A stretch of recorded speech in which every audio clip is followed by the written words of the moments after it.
Hello students, last ક્લાસની અંદર કેટલાક ન્યુમેરિકલ જોયા, આપણે કેટલાક ઉદાહરણ અને કેટલાક એક્ઝામ્પલ્સ આપણે કેલ્ક્યુલેટ કર્યા મોલ સંકલ્પનાને અનુરૂપ.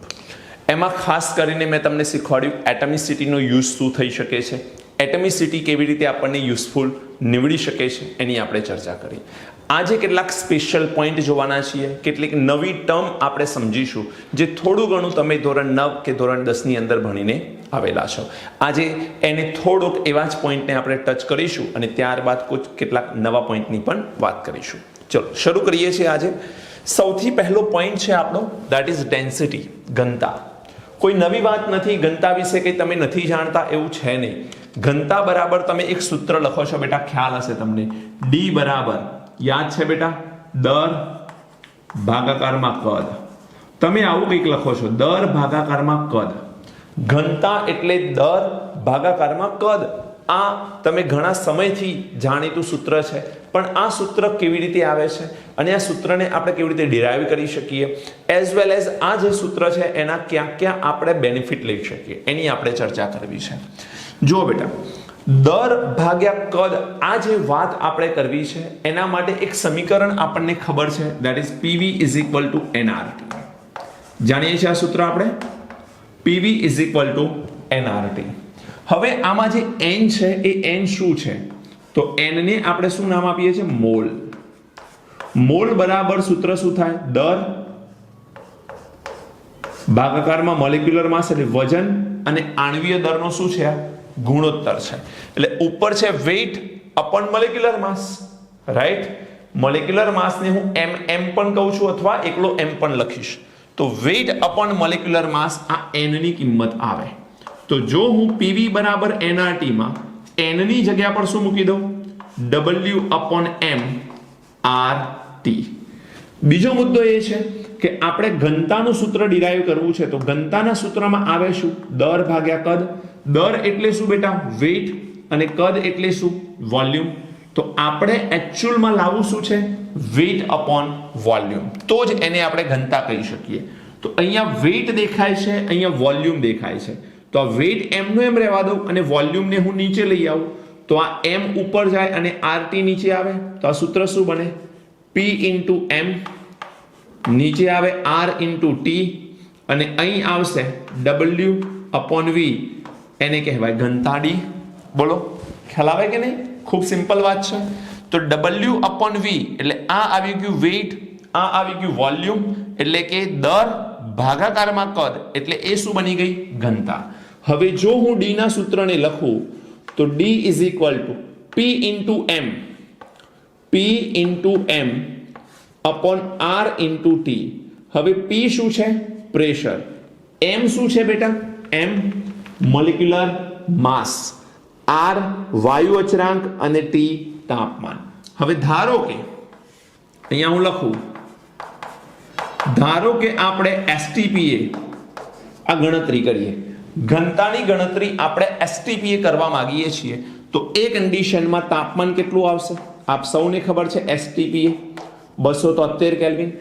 STP પણ કહેવાય અને NTP પણ કહેવામાં આવે છે. ટેમ્પરેચર શું આવે, 273.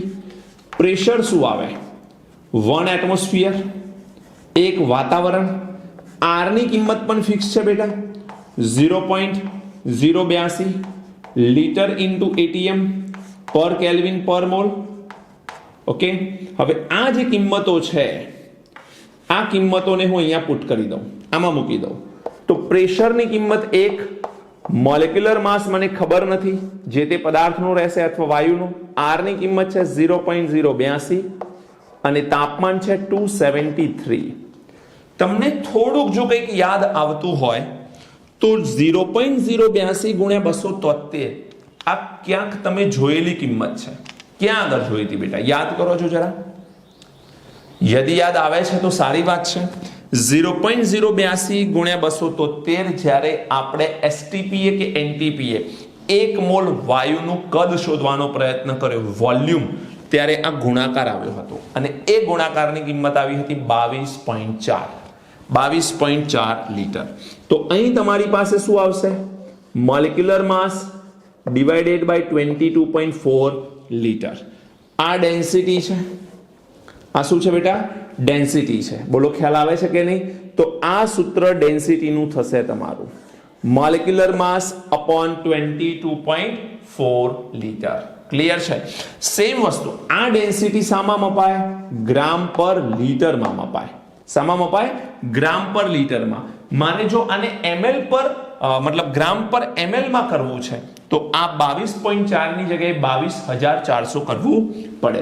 તો એને જો હું લખું તો ડેન્સિટી ઇઝ ઇક્વલ ટુ હું શું લખી શકીશ? બોલો, m અને નીચે શું આવે? 22,400. આ થઈ જાય છે ગ્રામ પર ml. આ ડેન્સિટીનો એક ઓર ફોર્મ્યુલા આવી ગયો.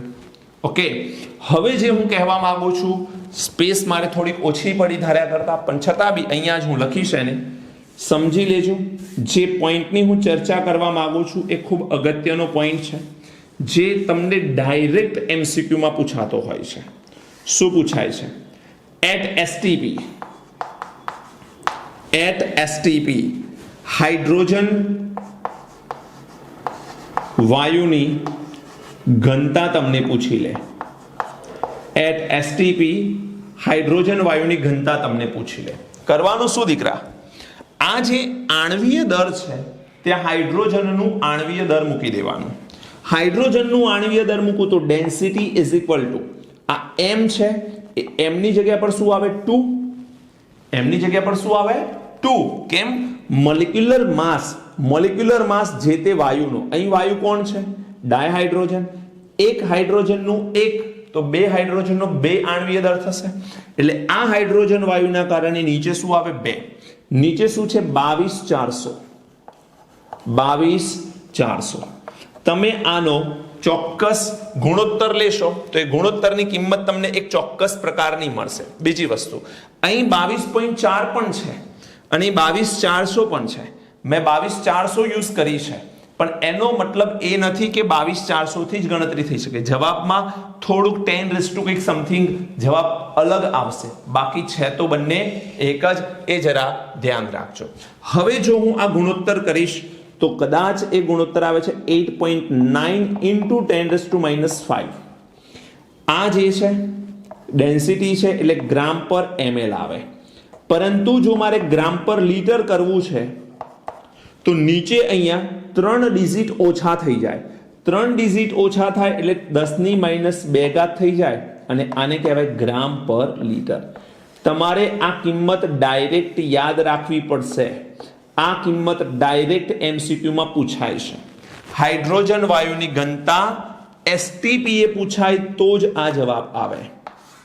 હાઇડ્રોજન વાયુની ઘનતા એસટીપી પૂછાય તો જ આ જવાબ લખવાનો થશે. ક્લિયર છે બધાને? હા.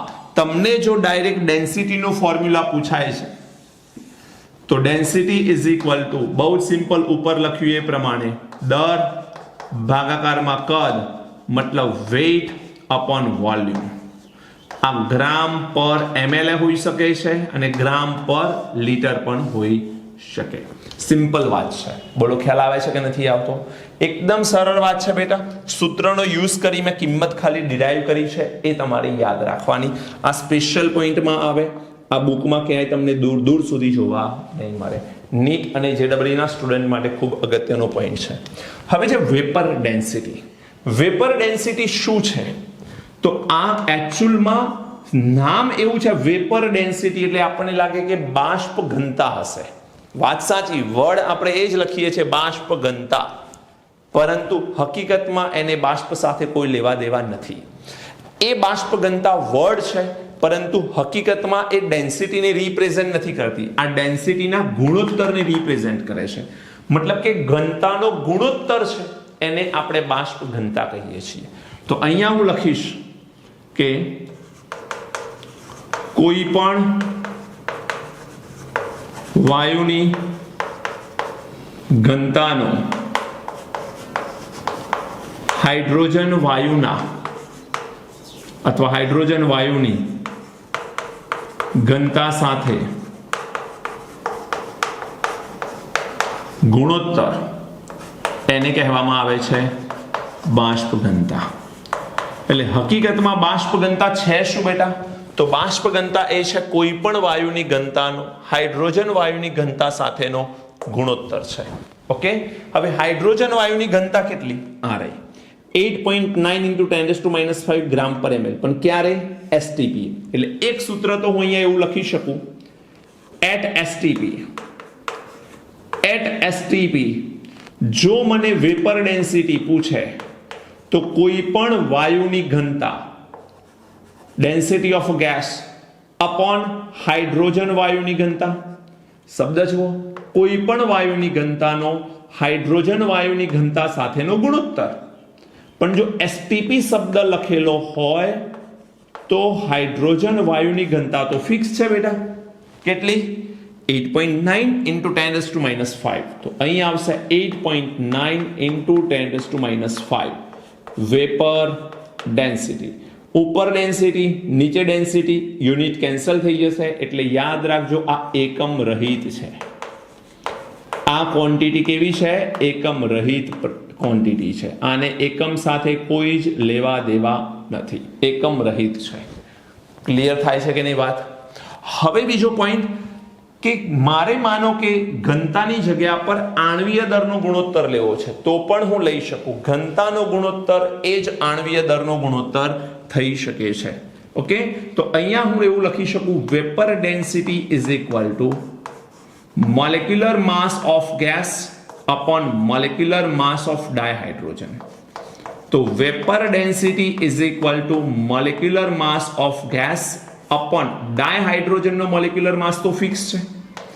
તો અહીંયા તમે એવું કહી શકો કે કોઈ પણ વાયુની બાષ્પ ઘનતા એ તે વાયુના મોલેક્યુલર માસ અથવા મોલર માસ ડિવાઇડેડ બાય 2 કરતા મળશે. અથવા હું એવું કહી શકું વેપર ડેન્સિટીને 2 વડે ગુણવાથી જે તે વાયુ અથવા અનનોન વાયુનું આણ્વીય દર મળશે.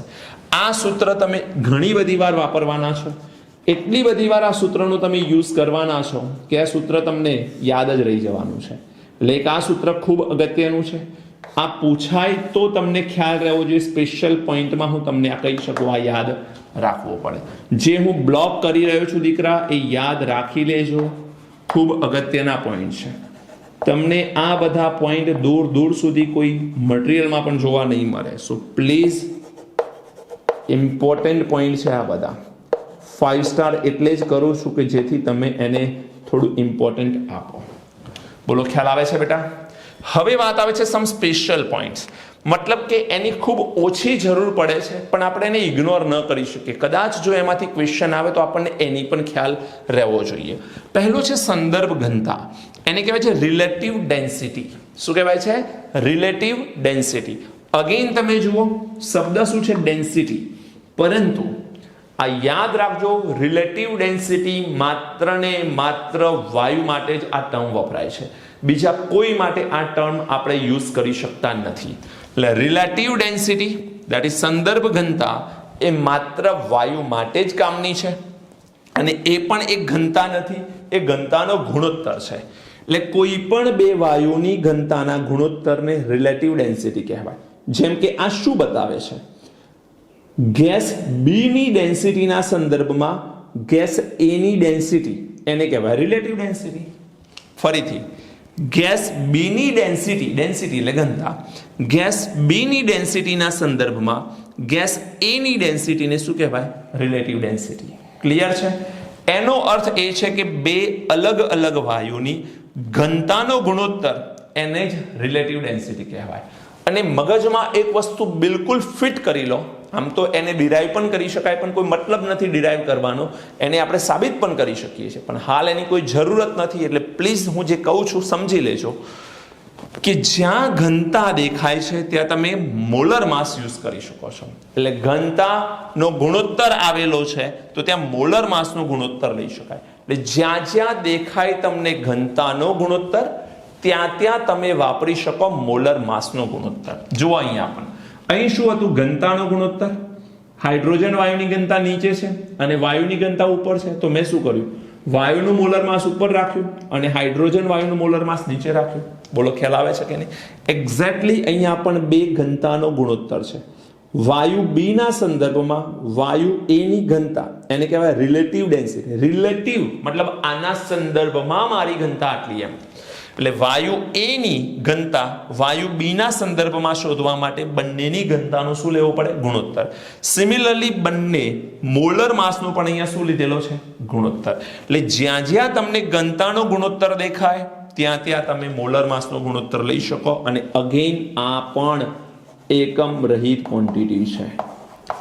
એકમ રહિત છે. એટલે તમને એમ પૂછે કે રિલેટિવ ડેન્સિટીનો એકમ કયો, તો કોઈ એકમ નહીં આવે, એકમ રહિત છે. આ ધ્યાન રાખજો. વેપર ડેન્સિટી શું છે? એકમ રહિત. કારણ કે ઉપર નીચે સમાન હોય એટલે ઉપર નીચેના એકમો કેન્સલ થાય, એકમ રહિત થઈ જાય. હવે છે special gravity. Special gravity that is S.G પણ કહેવામાં આવે છે. ગુજરાતીમાં કોઈ દિવસ વર્ડ તમને જોવા મળશે નહીં આનો. ખાસ ગુરુત્વાકર્ષણ. શું નામ છે? ખાસ ગુરુત્વાકર્ષણ. પણ એવો વર્ડ તમને ક્યાંય જોવા નહીં મળે, તમને સ્પેશિયલ ગ્રેવિટી શબ્દ જ લખેલો જોવા મળશે. હવે સ્પેશિયલ ગ્રેવિટી છે શું એકચ્યુઅલમાં? તો એની વ્યાખ્યા બહુ સિમ્પલ છે. 4 અંશ સેલ્સિયસ તાપમાને રહેલા H2O ના સંદર્ભમાં કોઈ પણ દ્રાવણની ઘનતાને સ્પેશિયલ ગ્રેવિટી કહે છે. કેટલા? 4 અંશ સેલ્સિયસ તાપમાને જે પાણી રહેલું હોય એ પાણીની ઘનતા જે હોય 4 અંશ સેલ્સિયસ તાપમાન રહેલા પાણીના સંદર્ભમાં કોઈ પણ દ્રાવણની ઘનતા, એટલે પાણીના સંદર્ભમાં કોઈ પણ દ્રાવણની ઘનતા એને કહેવાય સ્પેશિયલ ગ્રેવિટી. ખ્યાલ આવે છે કે નહીં? કોઈ પણ મટીરિયલની ઘનતા પણ કહી શકો, કોઈ પણ દ્રાવણની ઘનતા પણ કહી શકો. પણ ફરક એ છે કે અહીં જે પાણીની ઘનતા લેવાની છે એ 4 અંશ સેલ્સિયસ તાપમાને લેવાની થશે. અને એટલું યાદ રાખજો કે 4 અંશ સેલ્સિયસ તાપમાને ડેન્સિટી ઓફ વોટર ફિક્સ છે 1 ગ્રામ પર ml. હવે જો આ 1 ગ્રામ પર ml હોય, 4 અંશ સેલ્સિયસ તાપમાને પાણીની ઘનતા જો 1 ગ્રામ પર ml હોય બેટા, તો નીચે તમે 1 ગ્રામ પર ml મૂકશો તો આ શું થઈ જશે? ડેન્સિટી ઓફ સોલ્યુશન જે આવશે એ જ તમારી સ્પેશિયલ ગ્રેવિટી થઈ જશે. ડેન્સિટી ઓફ સોલ્યુશન જે આવશે એ જ શું થઈ જશે? Special gravity S.G. ખ્યાલ આવે છે કે નહીં? કારણ કે નીચેની જે કિંમત છે એ તો 1 થઈ જવાની છે.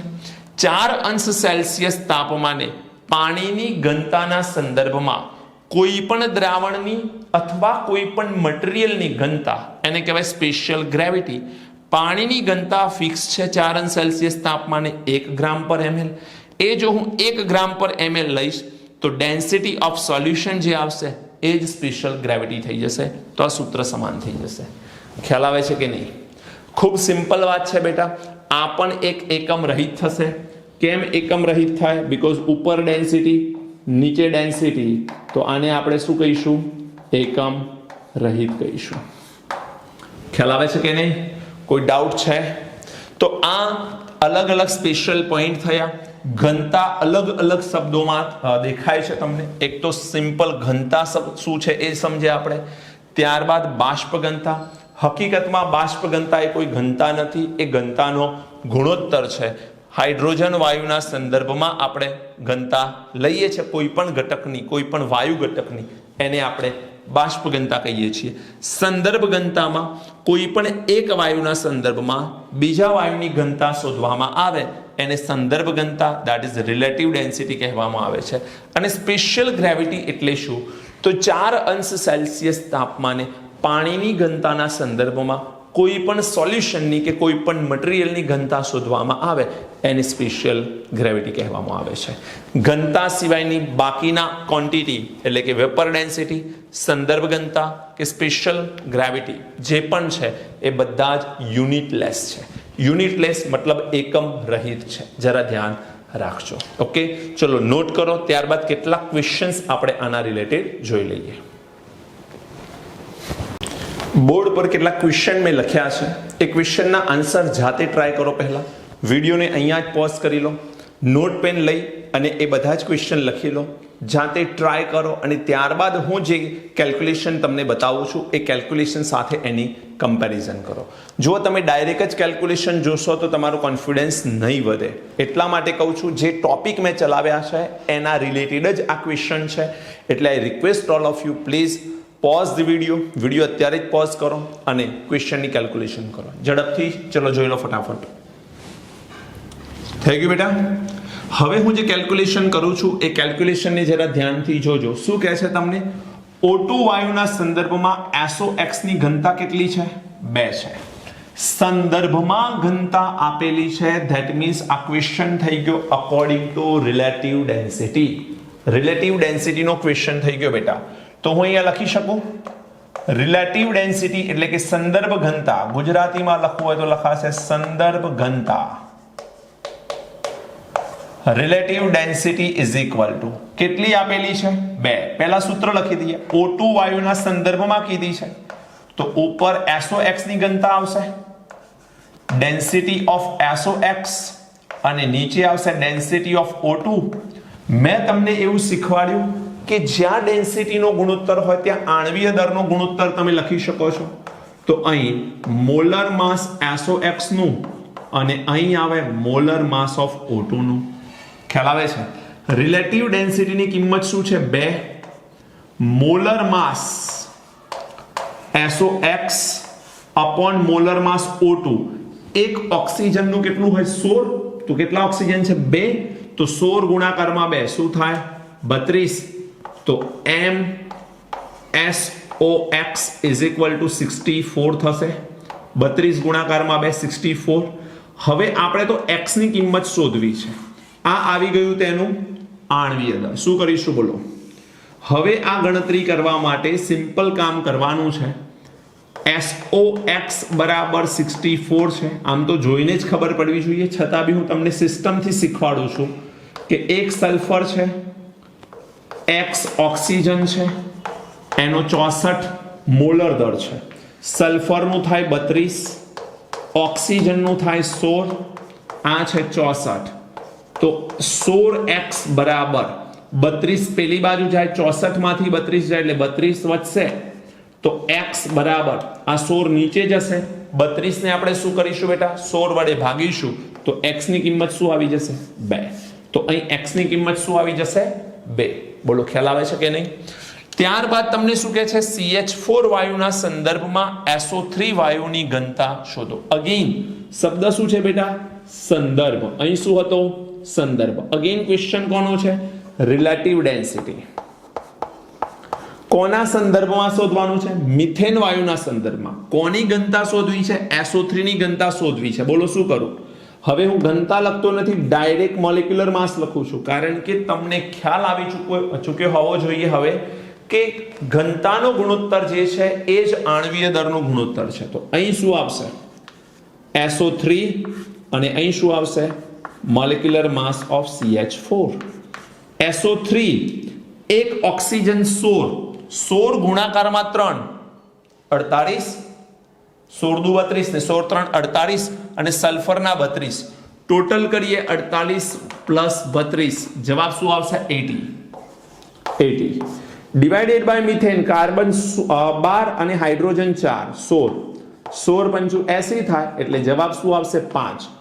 ધ્યાન એ રાખજો, આનો એકમ આવશે નહીં. તમને જ્યારે આવો સંદર્ભ ઘનતાનો ક્વેશ્ચન પૂછ્યો હોય તો 5 જવાબમાં તો હશે, પણ એકલો 5 બી હશે અને 5 ગ્રામ પર ml હશે, 5 ગ્રામ પર લિટર પણ હશે. તો ધ્યાન રાખવાનું, 5 નંબર બરોબર છે પણ એકમ રહિત આવશે. એટલે આ પોઈન્ટને ધ્યાન રાખજો. એકમ રહિત ક્વોન્ટિટી છે, મેં પહેલા પણ વાત કરેલી છે તમને. ઓકે, ચલો હવે શું કહે છે? કોઈ દ્રાવણની સ્પેશિયલ ગ્રેવિટી 1.2 છે તો તેની ઘનતા જણાવો. જો આ બહુ જ સિમ્પલ ક્વેશ્ચન છે પણ આમ જુઓ તો ટ્રિકી કહેવાય કે સ્પેશિયલ ગ્રેવિટીની કિંમત શું છે? 1.2. તો તમને ખ્યાલ હોવો જોઈએ કે સ્પેશિયલ ગ્રેવિટી એ જ ઘનતા છે, પરંતુ બંનેમાં ફરક એ છે કે ઘનતા લખવું તો મારે પાછળ ગ્રામ પર ml લખવું પડે અને સ્પેશિયલ ગ્રેવિટી લખવું તો એકમ રહિત આવે. એટલે એનો એ જ જવાબ, ફર્ક એ છે પાછળ યુનિટ લાગે. બોલો બેટા ખ્યાલ આવે છે? સ્પેશિયલ ગ્રેવિટી કેમ? કારણ કે તમને ખ્યાલ છે આમાં પાણીની ઘનતાના રિસ્પેક્ટમાં સ્પેશિયલ ગ્રેવિટી શોધીએ છે. 4 અંશ સેલ્સિયસ તાપમાને રહેલ પાણીની ઘનતાના સંદર્ભમાં કિંમત શોધીએ. પાણીની ઘનતા 1 હોય એટલે અહીં તમને ખ્યાલ છે નીચે 1 આવે, પણ એકલી ઘનતા શોધવાની હોય તો એકમ ગ્રામ પર ml લખવો પડે. આ 3 ક્વેશ્ચન આઈ હોપ તમારા આવા જ કંઈક જવાબ હશે. હવે છે N2 વાયુની ઘનતા NTPA શોધો. જો NTPA શોધવાની વાત છે, જેને તમે STP પણ કહી શકો છો. બંને વાત એક જ છે. કોઈ પણ વાયુની ઘનતા શોધવી હોય તો અહીં તમને નાઇટ્રોજન વાયુની ઘનતા કીધી છે, તો density of nitrogen at NTP, STP અથવા NTP હોય તો તમને શું શીખવાડ્યું? મોલેક્યુલર માસ ડિવાઇડેડ બાય 22.4 શીખવાડ્યું કે નહીં? આપણે આ પુરવાર કર્યું હતું ઘનતા. આ ઘનતાનો ક્વેશ્ચન છે, કોઈ રિલેટિવ ડેન્સિટીનો ક્વેશ્ચન નથી, કોઈ પણ પ્રકારે આ બાષ્પ ઘનતાનો ક્વેશ્ચન નથી, સીધો ઘનતાનો પ્રશ્ન છે. આણ્વીય દર અથવા મોલર માસ, નાઇટ્રોજનનું મોલર માસ કેટલું થાય બેટા? 28, 22.4. તમે આને સોલ્વ કરશો તો 28 અને 22.4 કેલ્ક્યુલેશન કરશો 1.25 આવશે. શું આવશે? 1.25 ગ્રામ પર ml, સોરી ગ્રામ પર લીટર. કેમ ગ્રામ પર લીટર આવશે? કોઈ જવાબ આપી શકશે મને? 22.4 એ લીટરમાં લીધેલ છે, તો જવાબ આપણો લીટરમાં આવશે. 1.25 ગ્રામ પર લીટર. આ સૂત્ર જો તમને આવડે તો તમને ક્વેશ્ચન આસાનીથી આવડી જાય. દેખો આ બધા ક્વેશ્ચન એવા છે, એટલા સરળ છે, પણ માત્ર ને માત્ર એનો આધાર છે તમને એ ફોર્મ્યુલા યાદ છે કે નહીં. સૂત્રો યાદ નહીં હોય તો દાખલા તમને નહીં આવડે. NTPA વાયુની ઘનતા આપેલી છે 4.46 ગુણાકારમાં 10⁻³ ગ્રામ પર ml. તો તેની બાષ્પ ઘનતા અને મોલર દર શોધવાનું છે. જો તમને ઘનતા આપેલી છે NTPA એટલે ઘનતાનું સૂત્ર તો ખબર જ છે તમને, વાયુ ખબર નથી તો અહીંયા ડેન્સિટી ઓફ ગેસ લખી દો. વાયુની ઘનતા બરાબર મોલર માસ અપોન 22.4, પણ અહીં તમારે ધ્યાન રાખવાનું ગ્રામ પર ml છે બેટા, તો 22,400 લેવું પડે. જો આ ગ્રામ પર લીટર હોત તો અહીં હું શું લેતો? 22.4 લેતો, પરંતુ આ ગ્રામ પર ml છે એટલે મારે શું લેવું પડે? 22,400.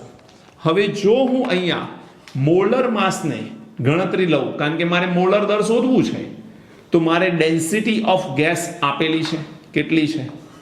4.46 ગુણાકારમાં 10⁻³ ડિવાઇડેડ બાય, અથવા તો 22,400 ને ગુણાકારમાં લઈ લો તો 22,400 એ આવશે મારો મોલર દર.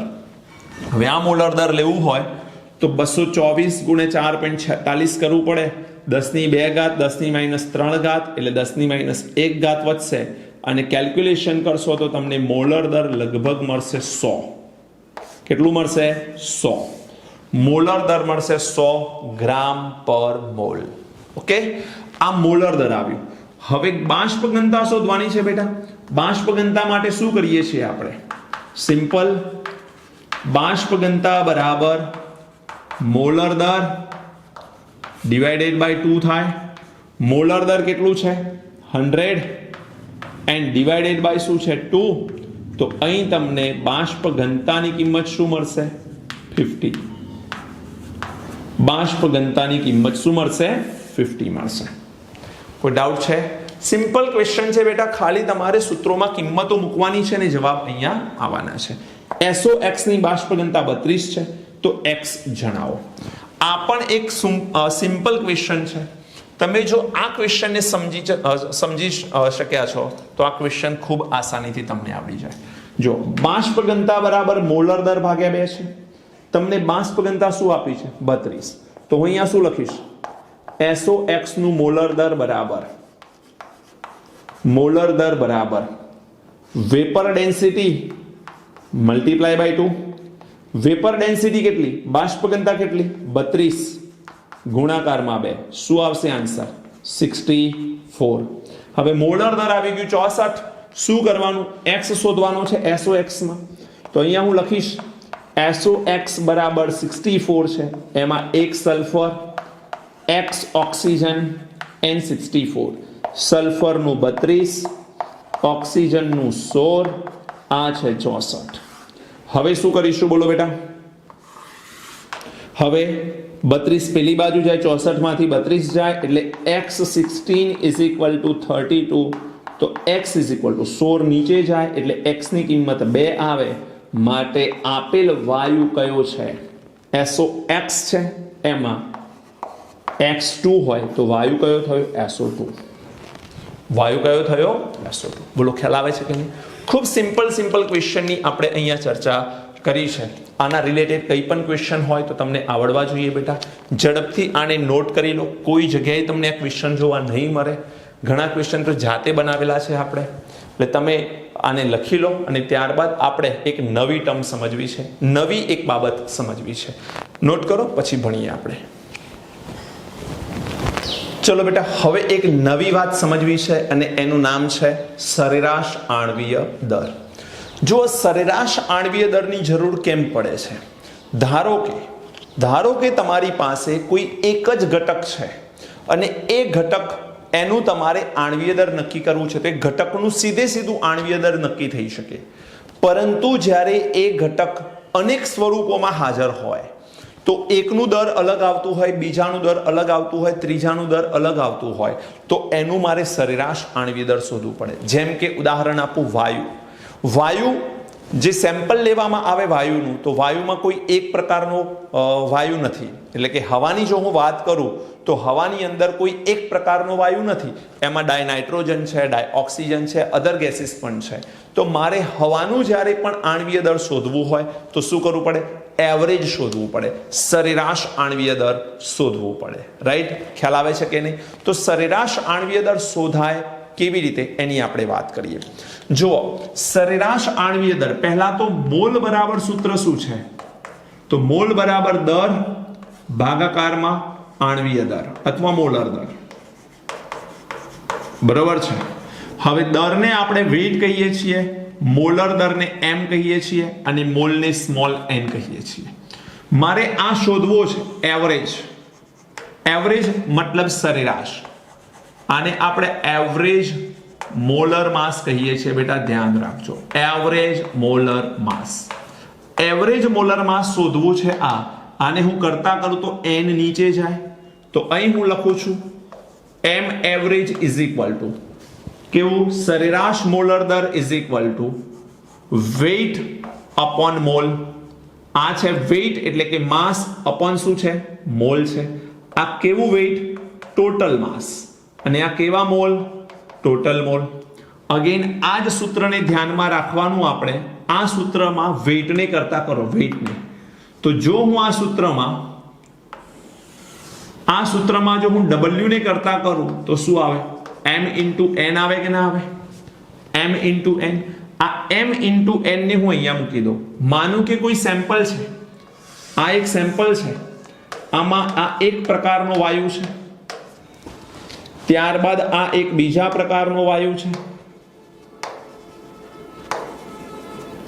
આ એક બીજા પ્રકારનો વાયુ છે, ત્યારબાદ આ એક ત્રીજા પ્રકારનો વાયુ છે. આમાં હવે એક જ સેમ્પલમાં અલગ અલગ પ્રકારના વાયુ આવેલા હોય તો મારે આ સેમ્પલનું શું શોધવું પડે? સરેરાશ આણ્વીય દર શોધવું પડે. એના માટે આપણે એક કામ કરી રહ્યા છીએ, જરા ધ્યાન રાખજો. Average molecular mass is equal to total weight. વેઇટમાં આપણે ગણતરીમાં લઈશું mn. એકને 1, બીજાને 2 ને ત્રીજાને 3 નામ આપી દઈએ. માનો કે તો મોલર માસ 1 મોલ 1 પ્લસ મોલર માસ 2 મોલ 2 પ્લસ મોલર માસ 3 mall 3 upon total mall. Total mall એટલે શું? n1 plus n2 plus n3. બોલો ખ્યાલ આવે છે કે નહીં? બેટા મેં સિમ્પલ વાત કરી છે. વેઇટની જગ્યા પર મેં મોલર માસ અને મોલનો ગુણાકાર મૂકી દીધો. આ w ને કરતા કરું તો આ m ઉપર જાય, m અને n નો શું થાય? ગુણાકાર. એટલે મોલર માસ અને મોલનો ગુણાકાર થાય. તો મોલર માસ અને મોલ, મોલર માસ અને મોલ, મોલર માસ અને મોલ, આ ગુણાકાર કર્યો, વચ્ચે શું આવી ગયું? પ્લસ, નીચે આવી ગયું ટોટલ. આમાં તમારી પાસે 3 ઘટક છે, એટલે માનો કે આવા 4 ઘટક હોત તો મેં પ્લસ કરીને આગળ પણ કર્યું હોત. એટલે આવું આગળ જતું રહે, આ પણ આગળ થતું રહેશે. ડિપેન્ડ કરે છે એક સેમ્પલમાં કેટલા ઘટકો આપેલા છે. જેટલા ઘટકો આપેલા હશે એ ઘટકો પ્રમાણે તમારે M1 N1, M2 N2, M3 N3, N4 M4, પછી M5 N5 એવી રીતે આગળ જવાનું અને ટોટલ મોલ શોધવાના. તો તમને આ રીતે એવરેજ મોલર માસ મળી શકે છે. એવરેજ મોલર માસ મળી શકે છે. બોલો ખ્યાલ આવે છે કે નથી આવતો? ખૂબ સિમ્પલ વાત કરી છે બેટા મેં. જો એક સિમ્પલ ઉદાહરણ આપું તમને, અહીંયા મેં એક એક્ઝામ્પલ લખ્યું છે કે વાયુમાં 80% નાઇટ્રોજન અને 20% ઓક્સિજન વાયુ મોલથી આવેલા હોય તો વાયુનું સરેરાશ મોલર દર શોધો. વાયુનું મારે સરેરાશ મોલર દર શોધવું છે. 80% અને 20% એમ ટોટલ 100%, એટલે હું 100 મોલ લખીશ, કારણ કે આ પર્સન્ટેજ તમને ક્યાંથી આપેલા છે? મોલથી આપેલા છે. એટલે 100 મોલ છે મારી પાસે.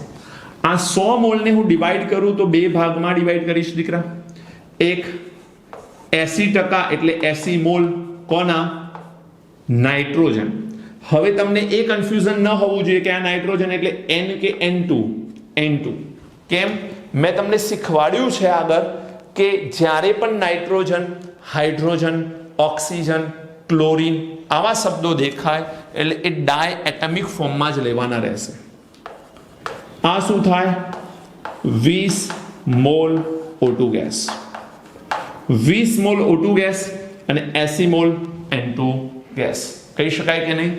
હવે તમારી પાસે બે મોલ આવી ગયા છે. N2 જે છે આને માનો કે N1 કહીએ તો આ N1 ના મોલ આવી ગયા, આ N2 ના મોલ આવી ગયા. મારે M1 ની જરૂર પડે તો ડાય નાઇટ્રોજનનું આણ્વીય દર કેટલું થાય બેટા? 28. કારણ કે એક નાઇટ્રોજનનું 14 તો બેનું કેટલું થાય? 28. સિમિલરલી અહીં મારે M2 શોધવું છે. એક ઓક્સિજનનું કેટલું થાય? 16. બેનું કેટલું થશે? 32. તો 32 અને 28. 28 એ ડાય નાઇટ્રોજનનું મોલર દર છે અને આ 32 એ ડાય ઓક્સિજનનું મોલર દર છે. ઓકે, હવે આ ફોર્મ્યુલાનો યુઝ કરવાનો. અહીંયા બે જ ઘટક છે. મેં 3 નું ઉદાહરણ આપ્યું હતું તો બે ઘટક લેવાના. Average molecular mass is equal two શું કહે છે? M1 N1. M1 કેટલો છે? 28 અને N1 કેટલો છે? 80 પ્લસ M2 N2. M2 કેટલો છે? 32. N2 કેટલો છે? 20. નીચે N1 plus N2. N1 plus N2 કરીશ તો 80 વત્તા 20 શું આવશે બેટા? 100. તમે આની ટોટલ કેલ્ક્યુલેશન કરશો, આન્સર આવશે 28.8. એવરેજ મોલર માસ કેટલું આવશે? 28.8. મોલર માસ ગણીએ તો આને ગ્રામ પર મોલ તમે લખી શકો છો. ગ્રામ પર મોલ લખી શકો છો. બોલો ખ્યાલ આવે છે કે નહીં? ખૂબ સિમ્પલ વાત છે. હું તમને એક ક્વેશ્ચન આપું છું હોમવર્કમાં. એ ક્વેશ્ચન તમે જાતે કરી લેજો. માનો કે તમારી પાસે એક સેમ્પલ છે. એક સેમ્પલમાં ક્લોરીન 35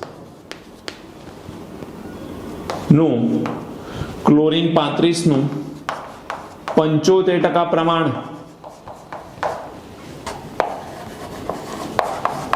અને ક્લોરીન 37 નું 25% પ્રમાણ આવેલ છે. તો ક્લોરીનનું સરેરાશ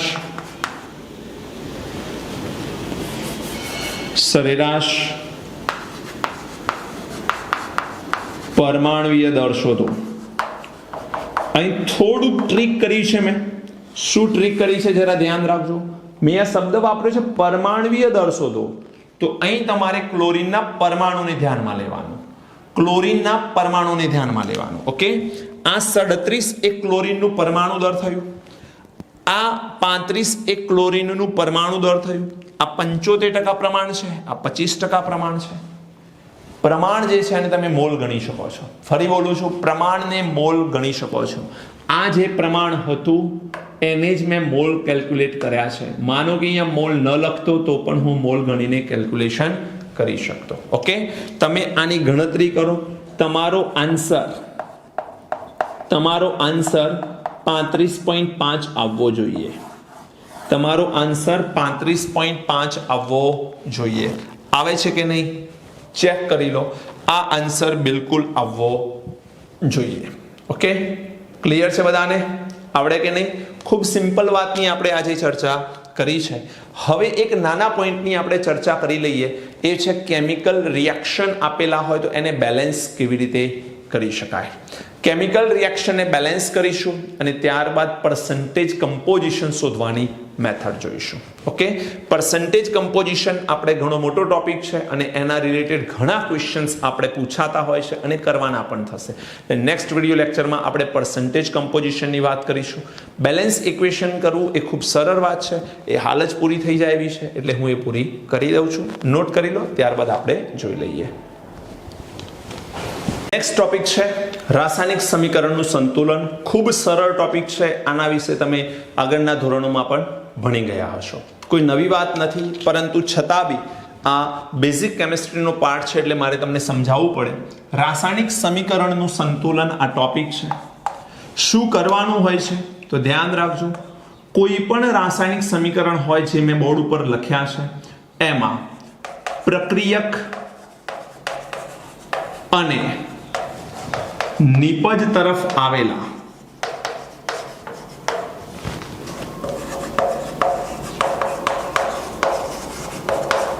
પરમાણુઓની સંખ્યા સમાન થાય તો તેને રાસાયણિક સમીકરણનું સંતુલન કહે છે. રાસાયણિક સમીકરણનું સંતુલન એટલે શું? તો પ્રક્રિયક અને નિપજ બંને બાજુ જે તે પરમાણુની સંખ્યા સમાન થવી જોઈએ. એના માટે જે મેથડનો યુઝ કરવામાં આવે છે એ મેથડનું શું નામ છે? તો બહુ વ્યવસ્થિત અને વિચિત્ર મેથડ કહેવાય આમ તો. ટ્રાય એન્ડ એરર મેથડ, જેને ગુજરાતીમાં કહેવાય છે ભૂલ સુધાર પદ્ધતિ. ભૂલ સુધાર પદ્ધતિની મદદથી આપણે આ કામ કરી શકીએ છીએ. That is try and error method. Try and error મેથડની મદદથી આપણે આ કામ કરી શકીએ. શું કરવાનું હોય છે? તો આપણે નંબર મૂકતા જવાના. સ્ટોક્યોમેટ્રિક કોફિશિયન્ટ કહેવાય એને, મોલ કહેવાય એને.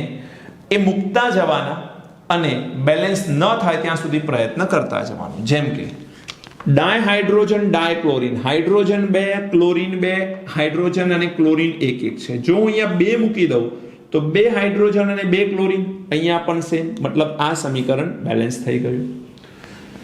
KClO3 આને કહેવાય પોટેશિયમ ક્લોરેટ. પોટેશિયમ ક્લોરેટનું વિઘટન થાય એટલે પોટેશિયમ ક્લોરાઇડ અને ડાયઓક્સિજન મળે. અહીં ઓક્સિજન છે 3, અહીં છે 2. થોડુંક દિમાગ ચલાવવાનું કે આ એકી સંખ્યા છે, આ બેકી સંખ્યા છે. જો હું અલ્ટરનેટ મલ્ટીપ્લિકેશનમાં લઈ લઉં આને 2 વડે અને આને 3 વડે, તો 3 દુ 6 થાય. અહીંયા પણ 3 દુ 6 ઓક્સિજન થયા, તો ઓક્સિજનની સંખ્યા સમાન થઈ ગઈ. હવે પોટેશિયમ અને ક્લોરીન 2 2 છે. પોટેશિયમ ક્લોરાઇડ કહેવાય છે, તો 2 વડે એને મલ્ટીપ્લાય કરવાના. કોઈ દિવસ તમે નીચેની વેલ્યુમાં સુધારો ન કરી શકો. એવું ન કરી શકાય કે અહીંયા હું 2 મૂકી દઉં. હું જે પણ ચેન્જ કરી શકું, હું જે પણ વેલ્યુ પુટ કરી શકું, એ આગળ મોલ જે સંયોજન છે એની આગળ જ એ કિંમત હું મૂકી શકું છું. મતલબ કે આ જે આગળ નંબર મૂકવામાં આવે છે, આ નંબરને ઇંગ્લિશમાં સ્ટોક્યોમેટ્રિક કોફિશિયન્ટ, શોર્ટમાં આપણે SC તરીકે ઓળખીએ છીએ, જેને આપણે મોલ કહી શકીએ છીએ, અથવા આપણે એને ગુજરાતીમાં તત્વ યોગમિતીય ગુણાંક કહીએ છીએ. આ બધા શબ્દો યાદ રાખવા જરૂરી છે. ઘણી જગ્યાએ તમને SC લખેલું દેખાશે, સ્ટોક્યોમેટ્રિક કોફિશિયન્ટ. ઘણી જગ્યાએ તમને મોલ દેખાશે, તો ઘણી જગ્યાએ તત્વ યોગમિતીય ગુણાંક પૂછાશે. ઓકે, તમને એમ પૂછે કે KCl ના મોલ કેટલા, તો જવાબ આવે 2. તમને એમ પૂછે કે ડાયઓક્સિજનના મોલ કેટલા, તો 3. 3 દુ 6 જવાબ ન આવે. આગળ લખેલ નંબર જ મોલ કહેવાય, ધ્યાન રાખજો. તો O2 ના મોલ કેટલા? 3. ચલો બેટા આને બેલેન્સ કરીએ તો અહીં 3 છે, અહીં 2 છે. અગેન ચેક કરો, આ એકી સંખ્યા, આ બેકી સંખ્યા. એકી સંખ્યાના નંબરને 2 વડે, એકલા હાઇડ્રોજનને તમે ન ગુણી શકો, આગળ જ મૂકવો પડે નંબર. તો એકી સંખ્યાને 2 વડે, તો બેકી સંખ્યાને 3 વડે ગુણી દો. નાઇટ્રોજન કેટલા થઈ ગયા? 2, તો અહીં કેટલા છે? 2. હાઇડ્રોજન કેટલા થયા? 6, અહીં કેટલા થયા? 6.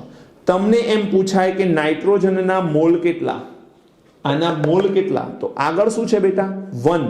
કશું જ ના હોય એટલે 1, તો આ યાદ રાખવાનું, આ 1 મોલ કહેવાય. 1 મોલ પણ કહેવાય, 1 તત્વયોગમિતીય ગુણાંક પણ કહેવાય, અથવા 1 સ્ટોઇકિયોમેટ્રિક કોફિશિયન્ટ પણ કહેવાય. સેમ જો તમને પૂછાય કે ડાયહાઇડ્રોજનના મોલ કેટલા અથવા હાઇડ્રોજનના મોલ કેટલા, તો જવાબ આવે 3 મોલ. જો ભૂલથી પણ 6 મોલ ન લખતા, 3 મોલ. હાઇડ્રોજનના મોલ કેટલા? 3. અથવા તત્વયોગમિતીય ગુણાંક કેટલો? તો 3. અથવા સ્ટોઇકિયોમેટ્રિક કોફિશિયન્ટ કેટલો? તો 3. અને આના મોલ કેટલા થાય? 2. અમોનિયાના મોલ કેટલા? તો 2. બોલો, ખ્યાલ આવે છે? આની વાત કરો. Fe2O3, હાઇડ્રોજન, Fe અને વોટર મળે છે. અહીં જુઓ તમે Fe. સૌથી પહેલા નજર તમારી ઓક્સિજન કે હાઇડ્રોજન સિવાયના એલિમેન્ટ પર જવી જોઈએ, જો હોય તો. તો Fe કેટલા છે બેટા? 2. અહીંયા 2 વડે ગુણી દો. ઓક્સિજન કેટલા છે? 3. અહીં 3 વડે ગુણી દો, તો ઓક્સિજન 3 થઈ ગયા. હાઇડ્રોજન કેટલા થયા? 6. તો અહીંયા હું 3 વડે ગુણી દઉં, 6 થઈ ગયા કે નહીં? હવે તમને એમ પૂછાય કે Fe ના મોલ કેટલા? તો 2. તમને એમ પૂછાય પાણીના મોલ કેટલા? તો 3. તમને પૂછાય હાઇડ્રોજનના મોલ કેટલા? 3. તમને પૂછાય Fe2O3 ના મોલ કેટલા? 1. આગળ કશું જ નથી લખ્યું, મતલબ 1 કહેવાનું. P4O2 gives P2O5. તમે જુઓ જરા, P4, P2, આ 2 છે ને આ 4 છે. અહીંયા હું 2 વડે મલ્ટીપ્લાય કરું, ગુણાકાર કરું, તો 4 થઈ ગયો કે નહીં? બોલો. 5, 2, 2, 4. હવે અહીં તમે ઓક્સિજન જુઓ તો 5 ગુણાકારમાં 2 શું થયું? 10. 10 થયું એટલે મારે શું કરવું પડે? આને 5 વડે ગુણવા પડે. તમને એમ પૂછાય કે ફોસ્ફરસના મોલ કેટલા? તો જવાબ 4 આવશે? ના, જવાબ શું આવશે બેટા? 1 મોલ. 1 mall phosphorus. ઓક્સિજનના મોલ પૂછાય તો શું આવે? 5 મોલ. અને P2O5 2 મોલ. ભૂલ સુધાર પદ્ધતિ આને શા માટે કહે છે? Try and error method. એક નંબર મૂકવાનો, એનાથી બેલેન્સ ન થાય તો બીજો એક નંબર મૂકી જવાનો, એનાથી બેલેન્સ ન થાય તો ત્રીજો એક નંબર મૂકવાનો, બેલેન્સ ન થાય તો નવો નંબર મૂકી અને તમારે ચેક કરતા જવાનું. બીજો એક પોઈન્ટ તમારે ધ્યાનમાં એ પણ રાખવાનો છે કે અહીં તમને મોલ કેવી રીતે લખવામાં આવે છે. મોલ તમે કેવી રીતે લખો છો એ જરા ધ્યાન રાખજો, બીકોઝ જો એ ન સમજ પડે તો હવે પછી જે ચેપ્ટર બાકી છે, જેટલું બાકી છે એમાં તમને ખૂબ તકલીફ પડશે. ઓકે બેટા, તો ધ્યાન રાખજો કેવી રીતે મોલ શોધાય. 2 થી 3 પોઈન્ટ સમજી લો ફરીથી. આગળ રહેલા નંબરને જ મોલ કહેવાય. કશું જ ન લખ્યું હોય તો એક નંબર જો આપ્યો હોય તો જે આપ્યો છે એને મોલ કહેવાય. એને જ તત્વયોગમિતીય ગુણાંક કહેવાય, એને જ સ્ટોઇકિયોમેટ્રિક કોફિશિયન્ટ પણ કહેવાય. ક્લિયર? બીજો પોઈન્ટ, બેલેન્સ કરતી વખતે કદાપી તમે નીચેના નંબરને ચેન્જ નહીં કરી શકો કે નીચે તમે નંબર એડ નહીં કરી શકો. તમારે નંબર જે પણ એડ કરવાનો એ આગળ જ નંબર એડ કરી શકાય. આગળ એટલે કે મોલની કિંમતમાં જ તમે બદલાવ લાવી શકો, બીજી કોઈ કિંમતમાં તમે બદલાવ નહીં લાવી શકો. ઓકે, તો આ પોઈન્ટ ધ્યાનમાં રાખી તમારે સમીકરણને બેલેન્સ કરતા શીખવું પડશે. બુકમાં જે આપેલા છે સમીકરણો એનું તમે જાતે બેલેન્સિંગ કરતા શીખો. જે પણ અહીંથી કહેવામાં આવે એને સ્ટ્રિક્ટલી ફોલો કરો બેટા, તો જુઓ તમારું રિઝલ્ટ ઘણું સુધરી જશે. ઓકે બેટા, ચલો મળીએ છીએ નેક્સ્ટ વિડીયો લેક્ચરની અંદર. વિડીયોને લાઈક જરૂર કરી દેજો. વિડીયોમાં મજા પડે છે, સમજવાની મજા પડે છે, વિડીયો સારો લાગે છે તો કોમેન્ટ કરી જરૂર બતાવજો. Thank you. God bless you.